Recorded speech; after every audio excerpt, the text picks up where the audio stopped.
Oke, Assalamualaikum warahmatullahi wabarakatuh. Selamat siang semuanya. Di sini kami akan mempresentasikan tugas besar dari mata kuliah AI dan Big Data, yaitu mengenai prediksi produksi padi di Pulau Sumatera. Sebelumnya, perkenalkan kami dari kelompok 4 yang beranggotakan 5 orang. Di sini ada saya sendiri, Sophie Maharani dengan NIM 59 dan juga rekan saya. Ira Aprilia Wilianti dengan NIM 58. Dan dengan saya Gina Elvani dengan NIM 66. Saya Denuswati Yulistia dengan NIM 71. Dan saya sendiri Aurora Ruth Pratisya Sagala dengan NIM 77. Oke, di sini ada beberapa poin yang akan kami bahas, yaitu yang pertama mengenai introduction, yang kedua ada load dataset, yang ketiga ada eksplorasi data analisis, yang keempat ada data pre-processing atau feature engineering, yang kelima ada modeling, yaitu menggunakan modeling linear regression, SVR, dan decision tree, dan yang terakhir adalah model evaluation. Langsung saja untuk bagian introduction, Pulau Sumatera itu memiliki lebih dari 50% lahan pertanian di setiap provinsi dengan padi sebagai komoditas utama. Namun, produktivitas pertanian pulau ini menghadapi tantangan besar karena kerentanannya yang tinggi terhadap perubahan iklim yang mempengaruhi pola tanam, waktu tanam, produksi, dan kualitas hasil panen. Nah, penelitian ini mengeksplorasi penerapan teknik machine learning untuk memprediksi produksi padi di Pulau Sumatera. Data ini mencakup 8 provinsi yang ada di Pulau Sumatera, yaitu ada Nangro Aceh Darussalam, Sumatera Utara, Sumatera Barat, Riau, Jambi, Sumatera Selatan, Bengkulu, dan Lampung. Data tersebut diambil dari tahun 1993 hingga tahun 2020. Next. Nah, selanjutnya ini adalah load dataset di mana total data adalah 224 data yang mana setiap provinsi memiliki 28 data tahunan. Nah, pada gambar berikut bisa kita lihat untuk datasetnya di mana dataset ini diambil dari Kaggle OpenSheet yang mana dia terdiri dari beberapa atribut. Di kolom pertama itu ada provinsi yang mana ini merupakan nama provinsi yang ada di Pulau Sumatera. Kemudian ada tahun yang mana ini merupakan tahun produksi beras yaitu dari tahun 1993 hingga tahun 2020. Kemudian ada produksi yang menunjukkan hasil produksi atau panen tahunan dalam satuan ton. Kemudian ada luas panen itu merupakan luas lahan pertanian dalam satuan hektar. Kemudian ada curah hujan yang menunjukkan jumlah rata-rata curah hujan dalam setahun dalam satuan milimeter. Kemudian ada kelembapan yaitu tingkat kelembapan rata-rata dalam setahun. Kemudian ada suhu rata-rata, yaitu tingkat suhu rata-rata dalam 1 tahun. Next.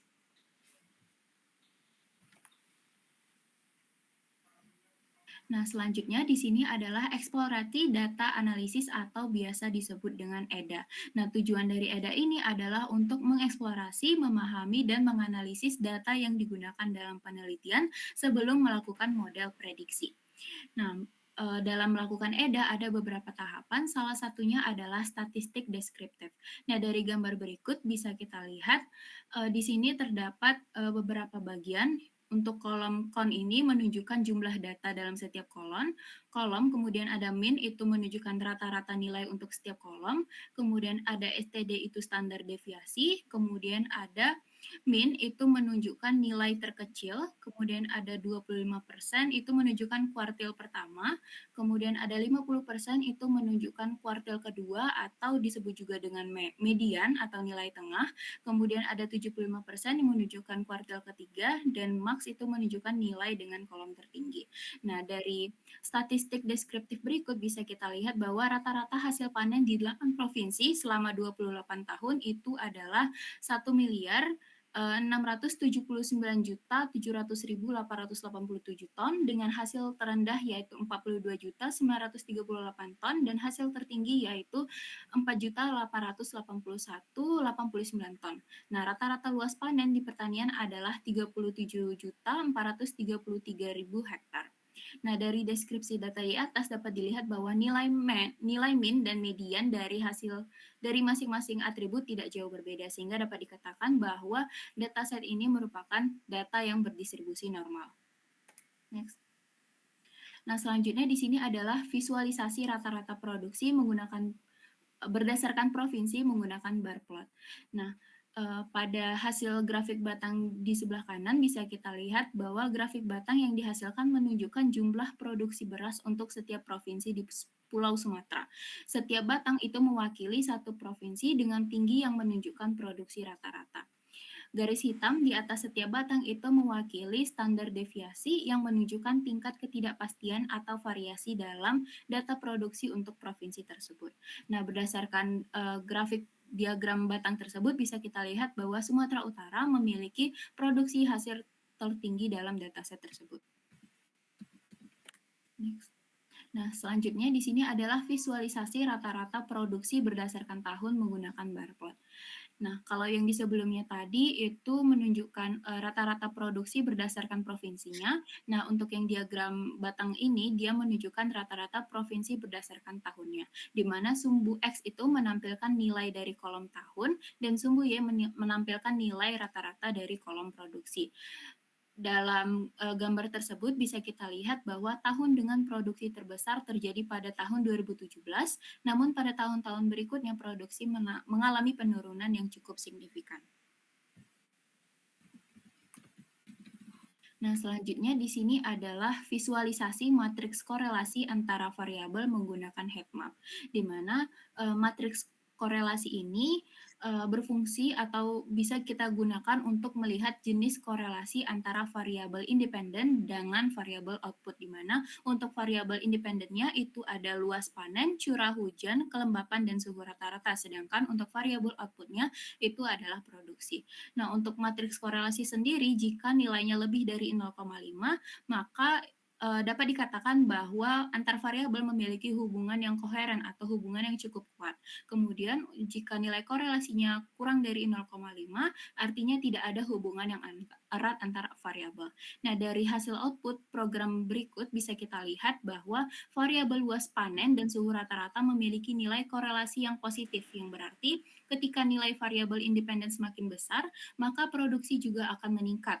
Kemudian untuk variabel curah hujan dan kelembapan itu memiliki nilai korelasi yang negatif, yang berarti ketika kedua variabel tersebut semakin kecil, maka produksi akan semakin meningkat, atau bisa dikatakan pergerakan grafik yang bergerak terbalik. Dan ini menunjukkan bahwa hubungan curah hujan dan kelembapan terhadap produksi itu memiliki hubungan yang tidak terlalu kuat. Next. Untuk data pre-processing akan dijelaskan oleh rekan saya. Nah, di sini selanjutnya saya akan menjelaskan data pre-processing pada fitur engineering. Apa saja sih fitur-fitur yang digunakan pada dataset kali ini? Pada dataset kali ini menggunakan 4 fitur. Yang pertama adalah fitur encoding, yang kedua ada fitur selection, yang ketiga ada train and test split, dan yang terakhir ada fitur scaling.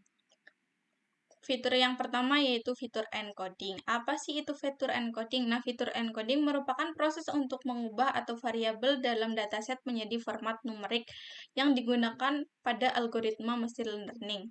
Pada data kategorikal merupakan data yang berupa label atau angka, seperti pada kolom di atas pada nama provinsi, karena sebagian besar algoritma pada mesin learning tidak dapat memahami label secara langsung, maka pada data ini perlu diubah menjadi data angka. Salah satu cara yang sering digunakan adalah dengan one-hot coding. Dengan cara one-hot coding, setiap kategori dapat diubah. Contohnya pada dataset di atas yaitu Aceh. Diubah menjadi kolom baru. Pada setiap baris, kolom sesuai dengan kategori akan diberi nilai 1, sedangkan kolom lainnya akan diberi nilai 0. Fitur yang kedua itu ada fitur selection. Apa sih itu fitur selection? Fitur selection merupakan proses memilih fitur yang paling relevan atau signifikan dari sebuah dataset untuk digunakan dalam pelatihan model machine learning. Tujuan dari fitur selection adalah untuk meningkatkan performa model dengan mengurangi fitur yang tidak penting atau berlebihan. Contohnya pada df.drop digunakan untuk menghapus kolom tahun dari data frame atau mendrop untuk memastikan bahwa hanya satu kolom yang dihapus. Selanjutnya pada df.tile itu digunakan untuk menampilkan 5 baris terakhir pada data frame df setelah kolom tahun dihapus. Selanjutnya ada metode train and test split. Nah, dalam machine learning, data biasanya dibagi menjadi dua bagian, yaitu data pelatihan dan data pengujian. Pada data pelatihan digunakan untuk mengajarkan model agar dapat memahami pola-pola dalam data, sementara pada data pengujian digunakan untuk mengevaluasi seberapa baik model tersebut bekerja pada data yang belum pernah dilihat sebelumnya. Pada metode ini menggunakan total data 224 dengan data training sebanyak 70% dengan 156 data, dan data testing sebanyak 30% dengan data testing 64. Fitur yang terakhir adalah fitur scaling.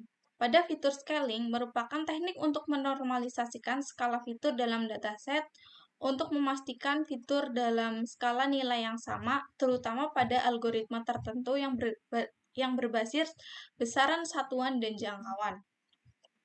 Dapat terpengaruh oleh beberapa fitur. Dalam kode yang diberikan di atas, standar scaler ini digunakan untuk mengubah data pelatihan atau data ekstran sehingga memiliki nilai rata-rata 0 dengan standar deviasi 1. Selanjutnya akan dijelaskan oleh rekan saya. Nah, pada dataset ini kami menggunakan beberapa modeling. Yang pertama itu ada modeling linear regression, yang kedua itu ada modeling support vector regression atau SVR, dan kemudian itu ada modeling decision tree regression. Pada modeling linear regression, pengertian regresi linear itu sendiri merupakan algoritma pemodelan regresi yang digunakan untuk memprediksi nilai variabel berdasarkan nilai variabel lainnya. Pada linear regression, ada beberapa hal yang perlu diperhatikan. Yang pertama itu ada R kuadrat, MAE, MSE, RMSE, dan kemudian nilai dari training dan testing. Pada R kuadrat itu didapatkan nilai sebesar 86,89% yang menunjukkan bahwa model dapat menjelaskan sekitar 86,89% variabilitas data pada dataset. Nah, selanjutnya itu ada MAE atau mean absolute error yang didapatkan nilai sebesar 261 sekian. Nah, nilai ini memberikan gambaran seberapa besar rata-rata kesalahan prediksi yang dihasilkan oleh model. Selanjutnya itu ada MSE atau mean squared error, yaitu sekitar 160 sekian. Nah, nilai MSE ini menunjukkan rata-rata kuadrat kesalahan dari prediksi model. Selanjutnya itu ada RMSE atau root mean squared error, yang nilainya sebesar 400.000 sekian. Nah, nilai RMSE ini menunjukkan rata-rata kesalahan dari prediksi model. Nah, pada linear regression, untuk hasil dari trainingnya itu didapatkan sebesar 84,68%. Artinya, model tersebut cukup konsisten tanpa adanya indikasi overfitting. Selanjutnya itu ada testing, didapatkan nilai sebesar 86,37%. Artinya model mampu menjelaskan 86,89% variasi pada dataset. Nah, selanjutnya pada linear regression didapatkan grafik yang menjelaskan tentang nilai aktual dan nilai prediksi. Pada kurva tersebut dilihat bahwa kurva tersebut menunjukkan pola yang mirip. Nah, artinya menunjukkan bahwa prediksi model cukup baik dalam mereplikasi distribusi data target. Selanjutnya akan dijelaskan oleh teman saya. Baik, selanjutnya saya akan menjelaskan modeling with support vector regression atau SPR, di mana SPR itu sendiri adalah metode berbasis support vector machine atau SPM untuk regresi yang mencari hyperplanes terbaik untuk meminimalkan nilai error dalam margin tertentu atau epsilon. Nah, model linear regresi ini menunjukkan performa keseluruhan dengan R kuadrat sebesar 84,19, yang artinya model dapat menjelaskan sekitar 84,19% variabilitas data, namun terdapat indikasi overfitting yang signifikan, di mana hal ini terlihat dari nilai R kuadrat yang sangat tinggi pada data training yang bernilai 92,62%, tetapi jauh menurun pada data testing, yang mana bernilai 60,81%, yang menunjukkan model bekerja sangat baik pada data yang dilatih tetapi gagal mengeneralisasi pada data baru. dengan nilai MAE atau mean absolute error sebesar 284 sekian dan root mean squared error atau MSE yang bernilai 439 sekian dengan kata-kata kesalahan prediksi model masih cukup besar, di mana MSE atau mean squared error sebesar 193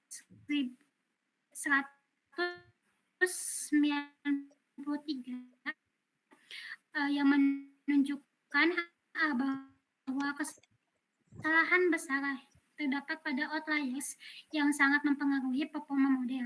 Kan distribusi yang menunjukkan perbedaan antara data aktual dan data prediksi, di mana model ini kurang mampu menganalisasi data baru yang terlihat dari perbedaan signifikan antara R kuadrat pada data pelatihan atau training yang bernilai 92,62% dan data baru atau data uji atau testing 60,81%, di mana selain itu kesalahan prediksi yang besar, terutama karena adanya outliers yang menjadi tantangan utama yang perlu diperhatikan.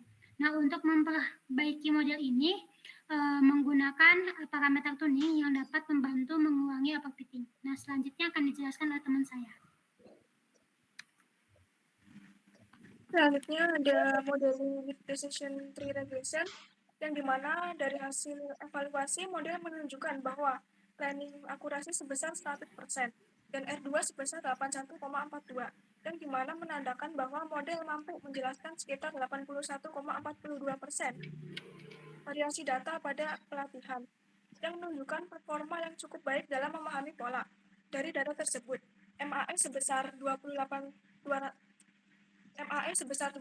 sekian dan RMSE sebesar 478 sekian menunjukkan bahwa rata-rata kesalahan prediksi model adalah ratusan ribu dalam suatu target yang cukup besar dan mengindikasi adanya ruang untuk perbaikan, terutama jika targetnya sensitif terhadap kesalahan seperti prediksi harga, namun testing akurasi yang hanya mencapai 73,21% menunjukkan bahwa model kurang mampu dalam menggeneralisasi dengan baik pada data yang baru.